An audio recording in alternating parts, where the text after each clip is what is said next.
nag-crash yung screen ng iPhone ko. Pero okay naman yun ba? Pwede, tignan nga natin. Ayan nga.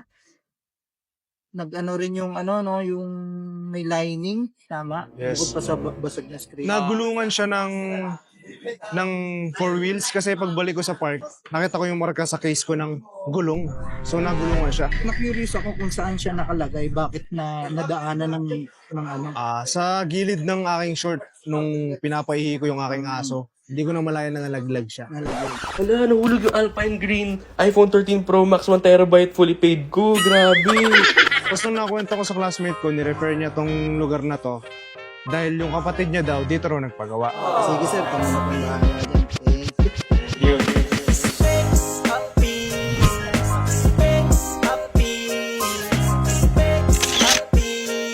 Isa sa pinakamahusay na gumagawa ng iPhone.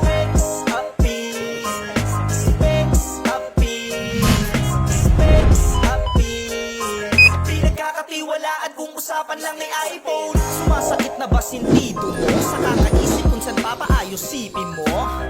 Aba teka muna easy bro, spec sa pilang nararapat at naririto. Di ka magsisisi dito sa pagpili mo. Ano mang sira